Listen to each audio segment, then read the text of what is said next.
Yes, folks, it's 2 p.m. Pacific time. It's Thursday. I'm Fred McMurray, which means this must be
I'm Fred McMurray, and we're here today with my co-host Ray Pillar, Kristin Selmeczy, and our guest Jake Rankin. Ray, take it away. Ways to support and show appreciation towards.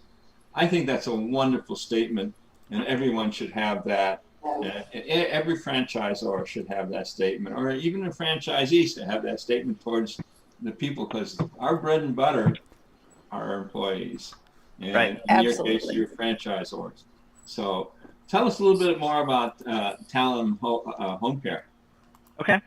So we are a senior care franchise brand focusing on both non-medical and home care. So we're also a senior placement agency where, so if people can't stay home, we'll help people find the appropriate community to live in. So we're kind of like two franchises all rolled into one, if you will.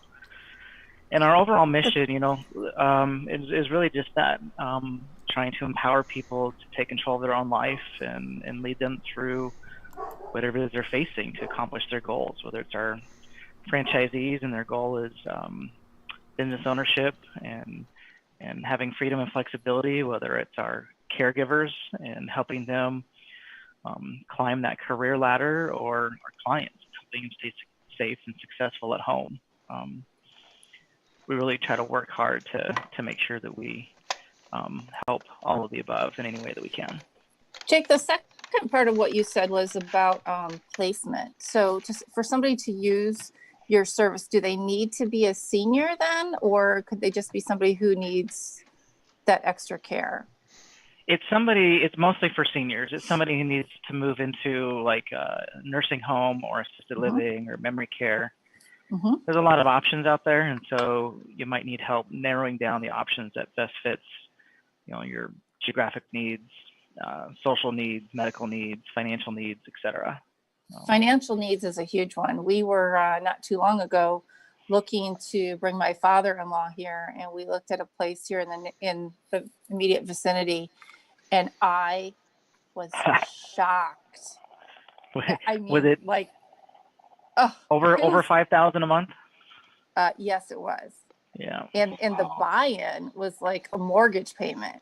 It was really crazy. Okay. You were doing okay. So it's kind of like a senior living, but you don't really need to have that care, but you could grow into more care. You know what I mean? Kind of like a transition area. Common term is like they call it CCRC, continual care retirement community, where you'll buy condos or apartments or whatever, but then they also have assisted living at some point, and they can do nursing homes at some point, all in the same complex or campus. Well, tell us a little bit about how, I read it, but obviously our listeners may not have any idea about this, but tell us how you came to get into this business, because it seems very personal to you.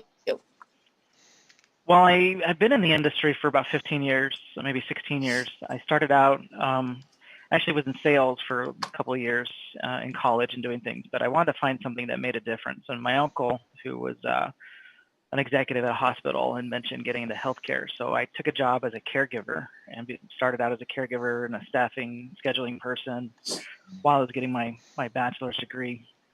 And that kind of led me to starting my first office for them, and kind of boomed my career from there, as a regional sales manager and overseeing multiple offices. But I had some personal trauma in my life that kind of led us to starting Talem Home Care. It was just kind of frustrating. At that point in time, I think I'd been in the industry like 10 years, and I saw, I've been sitting at kitchen tables and hospital rooms with families and helping them guide through kind of what's next and what to think about and best questions to ask. But when it came my turn to deal with that with my own mother, there was a lot of challenges and difficulties. And I just remember thinking, wow, here I am, 10 years experience. I'm a certified senior advisor.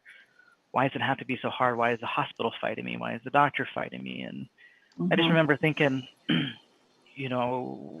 wonder what it would be like for people who didn't have my experience and how horrible that would be. And Right.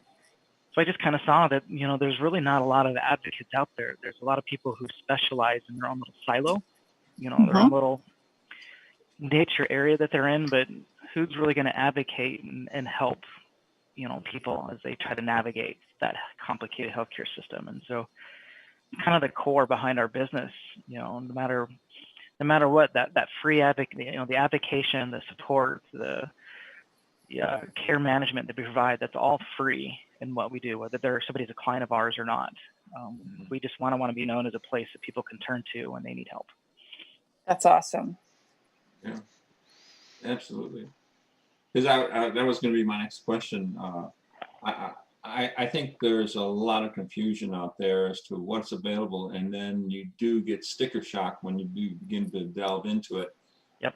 And it's really hard to make your way through all of that without some sort of an advocate who's been in the industry and knows, no, you don't have to spend 10,000, you can spend 5,000 or whatever, and to have it free is fantastic. Well, today, today too, think about how many people, particularly in my age group, right? We have 3 kids we're getting ready to put through college.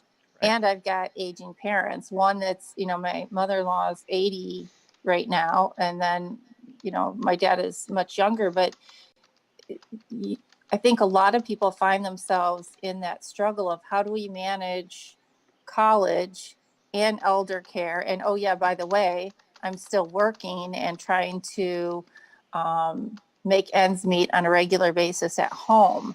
Are you seeing a lot of that? I mean, it seems to me you would run into a lot of that. Yeah, I think so. I mean, we're living longer right now and we're staying alive. So you're probably dealing with your mom, you're probably dealing with your grandmother, and you're also dealing with, your kids all at the same time going to college. And how do you take the time to dive into that? And when something happens and everything kind of puts life on hold on a dime, what you should be focusing on is helping your loved one recover or helping your loved one, in other ways. You don't need the added stress of researching and trying to decide, is what the hospital telling me is true, or, what all options do I have? How do I figure that piece out? And so, yeah, we're definitely seeing that. And that's why, our industry is at the beginning of a massive boom. They say every industry has a bubble, right? That perfect time to be in it. And right now, I think, is our industry, and that bubble is going to last for about 19 years. Well, it kind of takes you through the whole baby boomer thing, right? I mean, I know when I opened my business, that was one of the considerations I had, is that, who is going to be your target? Yeah, well. Try it again, Kristin. Yeah, I like the pose, Yeah. She's like, it's like a statue of Kristin there. Yeah. Looking off into the future. I like that. We'll get her back. Go ahead, Ray. You better jump in here. I'm going to jump in here. So I want to talk a little bit more about the franchise itself. Let's start with what is your typical buyer into your franchise?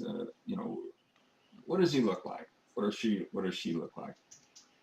We like people who are very coachable, people who like to follow systems, take advice. We found that former military veterans seem to do fairly well. Those who are very organized seem to do very well. Having a sales background also can be very helpful because there's a lot of sales in what we do.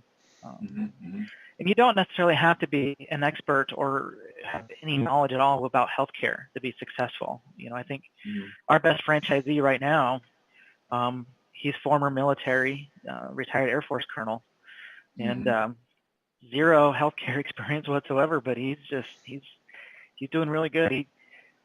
The biggest thing is he communicates well. His passion is there. You really have to have a passion for this industry if you're going to do well. Yes, that helps. And I think that's what people see. They see his passion, his follow through, his dedication. That's the biggest key to his success, I think. Yep. So, what does it take to get involved in your franchise? What are your requirements? What's the most franchises say, well, you can have a net worth of or liquid funds of, and what is the franchise fee? Yeah, we do have those, liquid assets and net worth things that we take a look at. But the biggest thing is really having that passion. One of the problems I've seen in our industry is too many brands have sold franchises to people who have money, and they just look at it as, oh, I can make a ton of money in this industry. I'm going to buy a franchise. And then they find out that, well, wow, yes, you can definitely do that. You really need to have that passion behind it. And so that's one of the biggest things that we look for is, we want you to have the money, but we really want you to have that passion. Of course, having the money is it's one of the pillars is you want to make sure you have enough money to get through the tough times. Absolutely. Because both Kristin and I have been through that downturn in 2000, and now the Corona thing. So you've got to have the funds available in the background to fill in to save your business. And that's what a lot of people don't understand. Well, why do I need so much money? Why do I have to have so much liquid in funds? Is because sometimes it's only going to take $1 to save your entire savings. Right. Right. So, Kristin, are you back with us? You're muted. No, she's not. No? She's just having for once, it's not me. Can't hear you. She's got a new hat on or new background, so it's actually good. So, all right. So while she's working on that, so I'm going to ask my famous franchise disclosure document. You obviously have an FDD. Yes. So you also know that it's the greatest cure known to mankind for insomnia. It's a great tool to help you sleep. It is. God, some of them that I've been through have been really put me to sleep. So my question to you is when, not necessarily about your FDD, but when you're talking to somebody about the FDD, which I know comes up often in conversation, what sections of the FDD do you recommend people read first to see if a franchise is correct for them? I know the answer is you got to read all of it, but my belief is that there's 2-3 sections you can read first to see if it matches what you want to weed them out. So what are the 2 or 3 sections you'd recommend? When I look at an FDD, the first section I go to, I think it's the item 2, where it talks about the business experience of all the owners and the key players within there. If I'm buying a franchise, I want to know what is their history and what their background. In our industry, I've seen a lot of people, there's a lot of private equity firms and a lot of people who are in position to make decisions that have never worked in healthcare and never worked in senior care. And if I was, I was buying a franchise, I'd want to learn from people who have actually done the work. I think that's a really good point. She's back, folks. Well, and you know, Perfect it's timing to funny. be back. I know. I'm so sorry. We've gone through different headsets and different backgrounds, different computers. This is crazy. We were fine earlier today, but the one thing that you said that really interests me is in that particular section, we often talk about making sure that you have the financing and all that kind of stuff and more of the hard stuff. But I think in a field like you're in with senior care, it is important to have somebody who understands. You have to have a passion. Like senior care to me is not a field you get into if you're just looking to make money. Correct. Right? Yep. Because while the money may follow, yes, you really have to have a love for people and understanding. I'm sorry that you had to go through that with your mom. I just recently went through it with my mom, and I think that gives you a greater appreciation even for the people who work in that field and the things they must go through every day as caregivers. So yeah, you absolutely have to. And I just feel like I said, there's a lot of private equity firms buying up franchisors in our space. And I mean, what's the main goal of a private equity firm? They buy, try to fix it so they can sell it in 5 to 7 years down the road. And I have lots of friends in those systems, and they just keep telling me that they're cutting costs and they're doing things because they're trying to maximize profits. And that's the point I was making about my mom. It ends up being more of a numbers game to these large corporations and not about the care. And I think Ray and I are experiencing a little bit of that here and there too. And, it's really a balance. And I will tell you that I think that's the great thing about owning your own business. If you can be kind of the shield between the private equity groups that want to make money and your customers or your clients, right? You're the shield. So while your franchisor may have different underlying plans, your success is really in how you filter that message and keep the kind, caring. Right. Yeah. But you need to make sure you're both are moving the same direction. Absolutely. If they're trying to cut costs, they may not be adding new programs. They may not be trying very hard to make things more competitive. And so if you were going to go, push that boulder downhill instead of uphill, you want to make sure you're on the same page with your franchisor. Yeah, absolutely. I was thinking of a word that you could use, and I think a franchise owner is sort of like a shock absorber, which is so we're the shock absorber between corporate and our employees, so they don't really see everything that's going on, in the corporate world, and we absorb that shock. I'll withdraw money from my savings and put it into the business, and then sometimes it goes the other way. And I used to feel guilty about drawing money from the business, but now I don't anymore because I'm putting money into the business. So that's what you did it for, right? Yeah. Exactly. We view our franchise partners as true partners. We're trying to get away. Most franchise systems, they want to keep you at arm's length because that's, I had a professor at Georgetown say, the definition of franchising is to reduce monitoring costs, right? Mm-hmm. If you can reduce the amount of time you're monitoring your people, that's the true definition of franchising. And I see his point behind that, but I view franchising as a partnership. We want to work hand in hand and roll up our sleeves and be a true partner to our franchisees and not keep them at arm's length. Yeah. No, absolutely. And unfortunately, a lot of franchisors don't realize that. They don't realize how their bread is buttered. Right. And if they just work harder to making the franchise owner more successful, it automatically elevates them. Well, it's symbiotic. The more successful they are, the more successful we are. Yeah. And it takes a team effort. It does. It does. I just want to circle back a little bit, unless Fred wants to go to it. I know Fred looks like he has something. He didn't like my definition, I think. Well, no, I'm trying to figure. I don't have a problem with the definition. Your definition. I just thought we were talking home health care, not automotive franchising. Never mind. So we will take a commercial break, as is our want. Ray, we want to actually give a shout out to FeedSpot for listing us as one of the top 20 franchise podcasts you should listen to in 2020. And Ray, Congrats. as we go to the break, yeah, that's it. Number one, my friend, number one.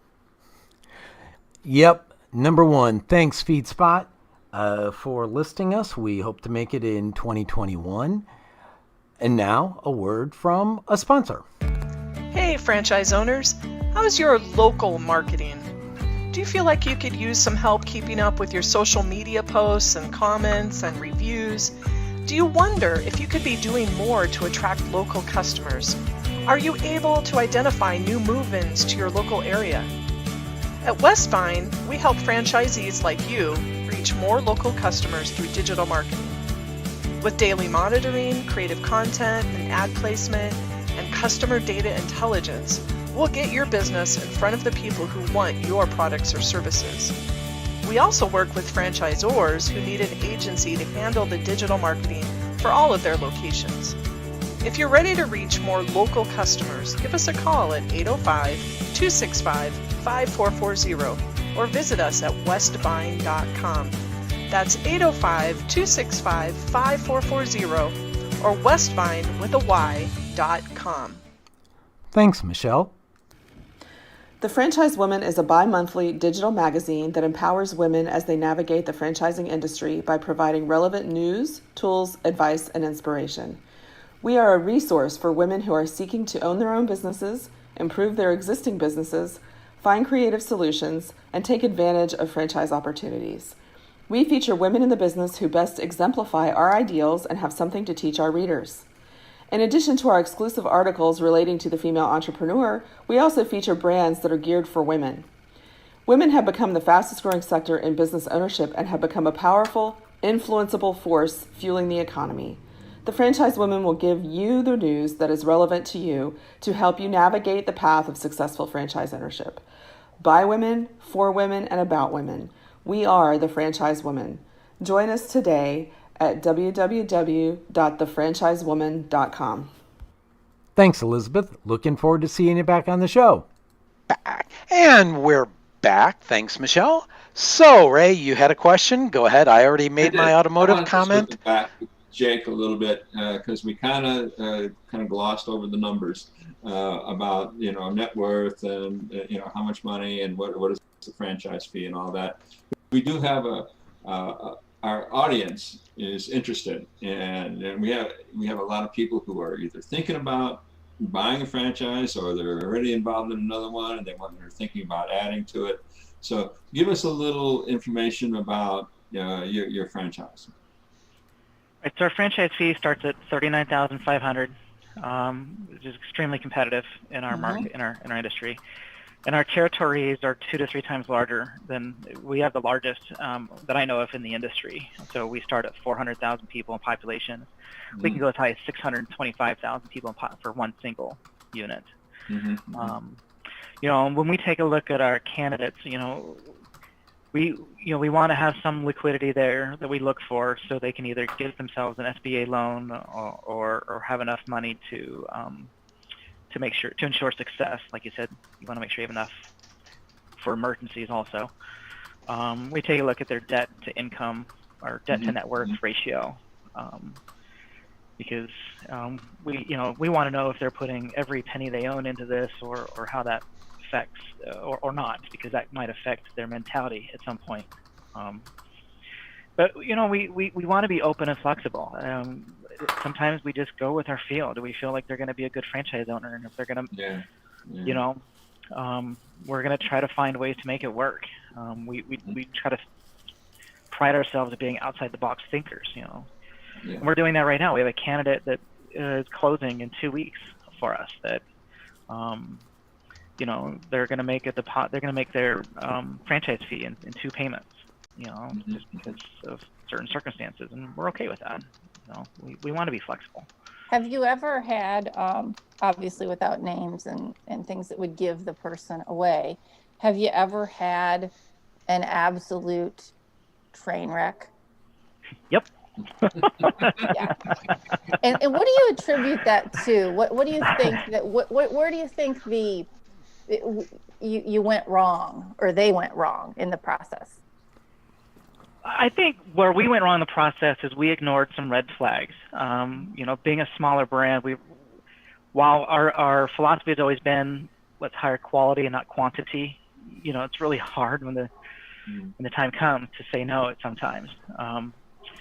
And so there was a lot of red flags to show us that they weren't necessarily teachable. They weren't willing to follow the formula, if you will.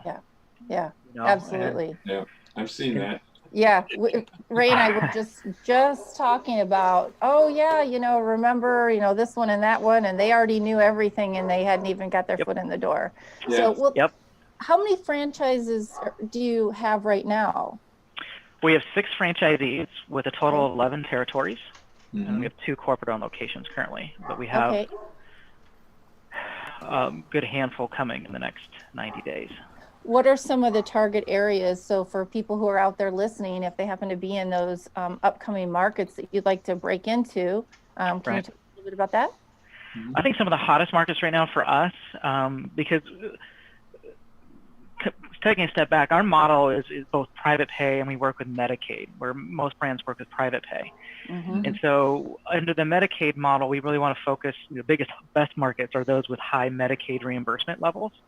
And that's places like Arizona, Pennsylvania, Nebraska, and then Wisconsin is a really good market for us as well. Considering I live in Wisconsin, it's really easy for us.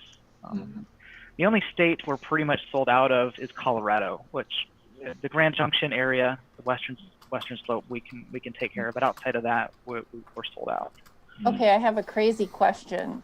This whole Medicaid situation that you're talking about, what and or why are some markets better than others? I thought that was a federal program. I'm totally confused. It is a federal program, but it is state ran.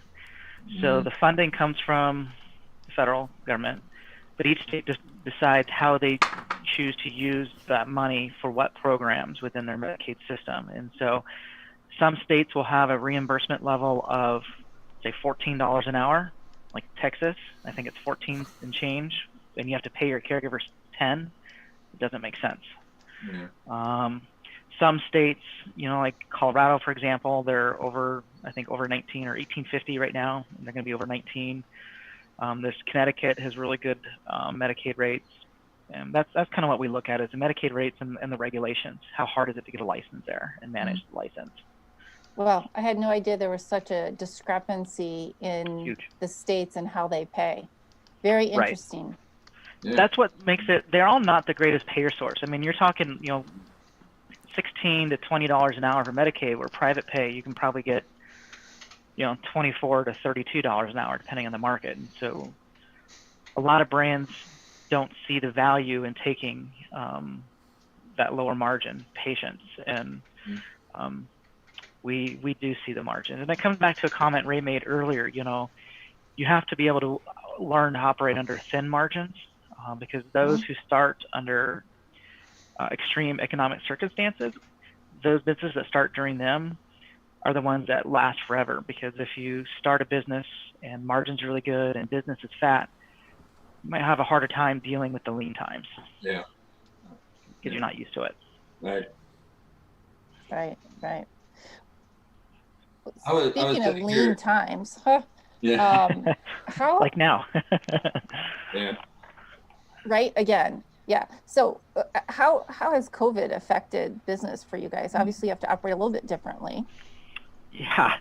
Our business model has changed quite a bit, I think, with everything from recruiting strategies and how to recruit and retain employees to our lead generation and how do we find our clients. We've had a little bit of a roller coaster with COVID. At first, everybody just went on shutdown, and we had a bunch of clients, pause services because they were afraid, rightfully so.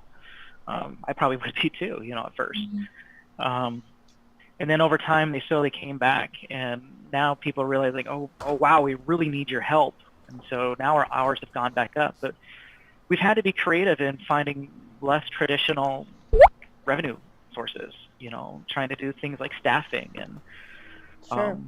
putting caregivers, a lot of people are taking temperatures when they go into businesses, trying to help staff that. Mm-hmm. So we overall, as a group, we have seen our hours are a lot higher now than they were prior to COVID. Okay, that's good. That's really good. Not everybody has seen that rebound, a complete rebound. Right. Our biggest challenge actually is the caregiver side of things. I was going to ask about that. Yeah, the unemployment, what was it, $600 a week, I think it was. The kicker. Yeah, on top of normal unemployment, that made it really hard. We had caregivers asking us to fire them, and it was, that had some challenges. I had that happen too. And I'm like, in my right mind, I cannot do that. Yeah, it's not going to happen. They made more money at home. I can't do it. Yeah. And then same with minimum wage. That's another kind of threat to us, which we're fine. We'll deal with it. But every time minimum wage gets raised, we have caregivers that come back and says, I need to work less hours because I need my WIC program, or I need my Medicaid, or I need because I'm on a low income program. Raising minimum wage really doesn't solve the issue.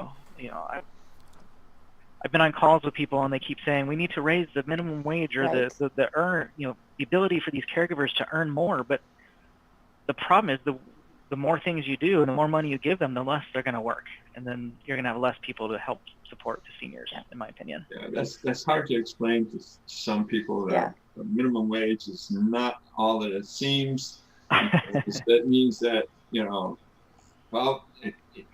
in Illinois we're going to have that, and guess what? Prices are going to go up, and that means everybody's going to pay for that person making the minimum wage. It's called wage push inflation. Yeah. And people don't like it, but yet, we vote to do it. And then when it actually happens, we're like, oh, wait a minute, I don't want to have to pay more. Well, you wanted to raise minimum wage, and that affects everything from the person who handles the boxes that your products go into, right? Like everything is touched. Right. So it's interesting, but I think that it's important. Go ahead. I'm sorry. I was going to say, with these minimum wage people, it doesn't save these low-income programs anything by putting them more money into these workers are going to find ways to reduce their hours or reduce their income, so they do still qualify for those programs. I think as we talk about this, the one thing that really kind of jumps out at me is, and it's certainly not to scare people away from buying a franchise, but I think that if folks out there are thinking about it and you have HR experience or you have hiring experience, you're a great candidate for a small business like this, because a lot of people who go into these things, now I've had some HR experience, but I'm not an HR professional. And a lot of what you're dealing with in small business, even in franchises, is really the people issue. The things that we just talked about are things that most people working in corporate America, they don't think about, because unless they're in HR, they don't deal with that part. Right. And so I think it's actually as much of a headache as it can be. I find it to be quite enjoyable, and just sitting back and watching human behavior in a situation like this, just like you said, I get more money, well, then I want to work less. And I'm like, what? Oh, I get it, because these programs tell you if you make too much, you no longer qualify. And so I think small businesses really bring out so many different aspects of an owner's personality, their skill sets. I mean, it really makes you rise to the occasion and make sure that even if you're not an expert in one thing, you become knowledgeable in all things, right? That jack of all trades, master of none. That's been part of our model. Part of my career, I was a consultant, an intern for the SBA, consulting small businesses when I was in college. And one of the things I learned was exactly what you're saying. Is small business owners have to be the master of everything: HR, accounting, recruiting, benefits, tax planning, digital marketing. But the reality is they're not the experts in everything. And so one of the biggest differentiators we have is the fact that we have built a system that has built in those experts for them. So we have a recruiting department that helps all of our franchisees with recruiting. Wow. That's basically included. So they actually pay for a lot of recruiting costs too. And then they have an HR manager that teaches them how to do HR, and basically is your HR department. They'll give you all your forms. They'll help you fire people. They'll help you hire people.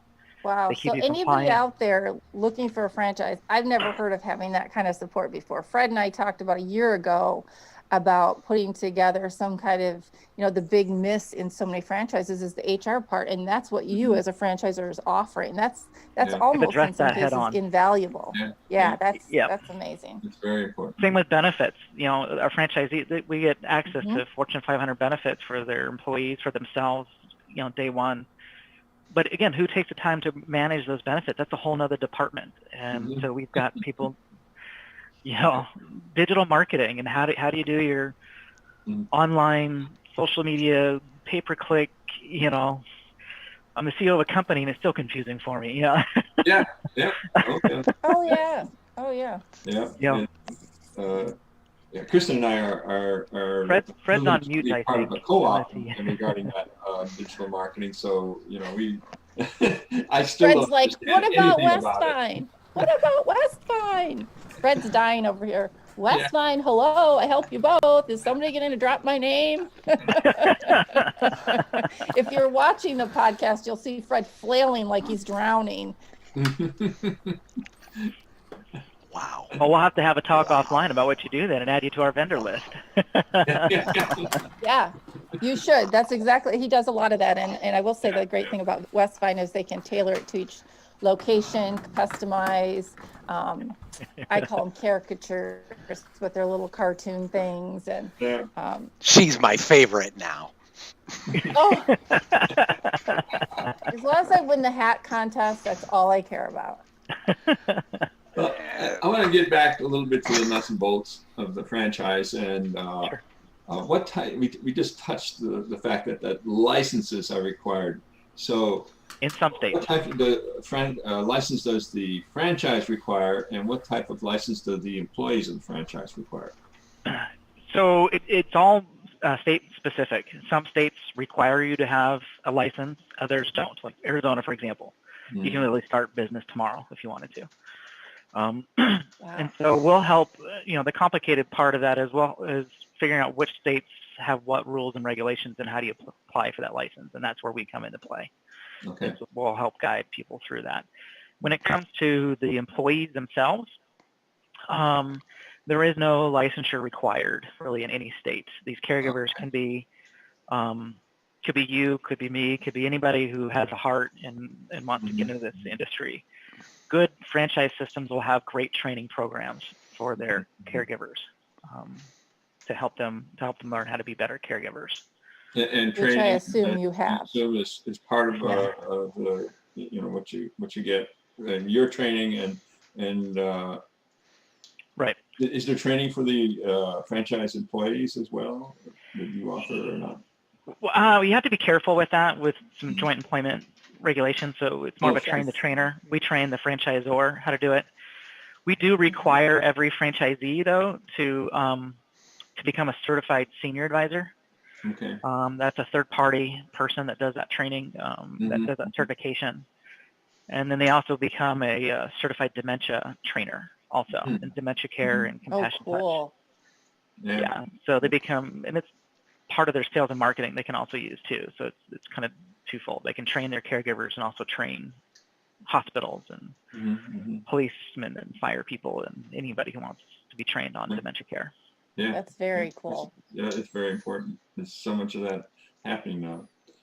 So, as we talk about dementia, look at Fred sitting there with his rabbit hole background. Yeah. So is it time, Fred? All right, go down the rabbit hole. Time for us to go down. So this week we're going to do one of my favorites, which is alien invasion. Uh-oh. So the down the rabbit hole question is, how will Talem Home Care determine how to care for various alien races that invade Earth? We teach them the human spirit. Oh, We absolutely teach them the human spirit and how to care. Yeah. Yeah. How to take that personalized approach and how to make every person that you touch feel like they're important. Because isn't that the definition of humanity, right? Or the best quality of humanity is our heart. absolutely. Hopefully they don't want to eat it. Ray, Right? On that your note, All right. your famous last question, Ray. We're ready for the last question. So, first of all, I'm going to say I love your logo. I can see it in the background. Thank you. I think it Hands are on. people talking about caring and heart and home.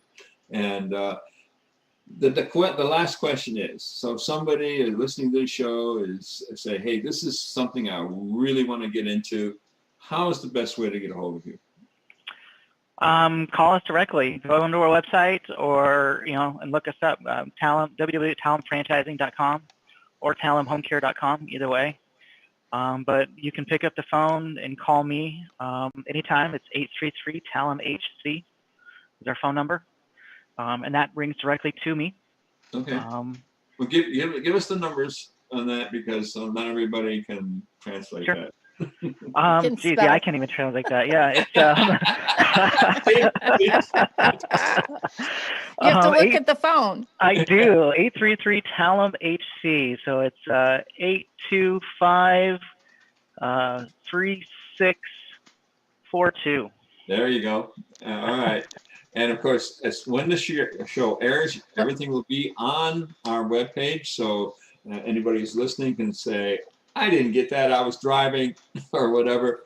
It'll be Right. on our webpage after the show airs. Correct, Thank it you will, Ray. so much, Jake. You're a fantastic guest. We really appreciate it. Well, thank you for having me today. What a great heartfelt franchisor you seem to be. Thank you for being on the show. Well, I appreciate that. And I just encourage you guys to come experience it. So. Awesome.